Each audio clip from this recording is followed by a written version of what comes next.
This is an interesting change for the black market. They've added an auction system. Now, in some ways this is good, because it means that you can potentially get the vehicle for a lot cheaper than initially you would think.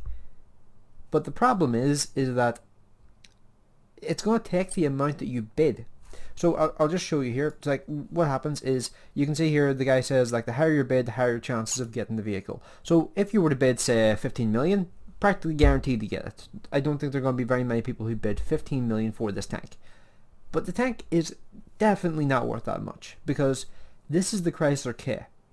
The Chrysler K has one serious downside.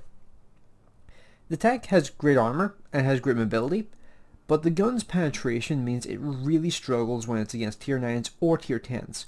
When it's top tier, it dominates. It destroys any lower tiered vehicle it comes up against and a lot of equal tiered vehicles as well. But when it's not top tier, this thing really struggles and it requires you to fire a lot of gold rounds. So this is probably one of the weaker tier 8 premiums for making money, so I would never recommend anybody go for this thing. I don't even have one of these myself because I personally never got it because it's an overpowered tank and I never really had any interest in getting it. Now, what I think I'm going to do is I think I'm going to put a 5 million bid down. There's 23,400 of these things available. I'm just going to do this and just put down that as my bid. If I get it, cool. If I don't, not a big loss because I have the Patriot and I have the T-34. This is not a big loss for me if I don't get this tank. But I would never recommend anybody go above 9 million credits on this thing because that's how much we paid for the Carnarvon Action X last year.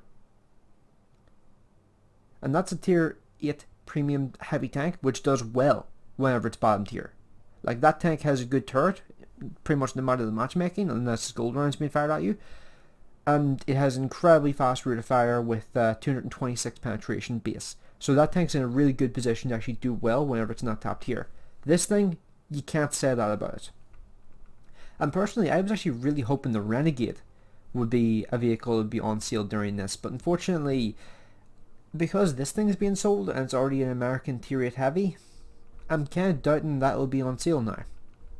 So it'll be interesting to see what vehicles come up next. But long and short of it is just that I would never recommend anybody going above 9 million as the upper limit. I would probably say that the actual value of this thing is probably sitting around about 7.5 million, like maximum. I wouldn't go any higher than that personally. But 9 million is probably the upper limit I would say for somebody who really wants one of these tanks. But personally, I'm putting a bid down to 5 million. I'm just going to leave it at that. So it'll just take the money from my account there now, and if I get it, I get it. If I don't, not really a big loss for me, but if you do want to get one of these things, I would put the upper cap for how much you would go for at 9 million. Wouldn't go any higher than that because it's just not worth it. So yeah, let me know what you guys are going to bid on that there, because I'm really curious to see what the average amount people are bidding on that thing is, because if that had been a really good credit maker, if that had been something, I don't know, like the M4 Revelries, I'm just using that there as an example because personally I find that to be a good credit maker for me. If it had been a tank about that level of credit making potential, I would probably go up as far as maybe 11 million.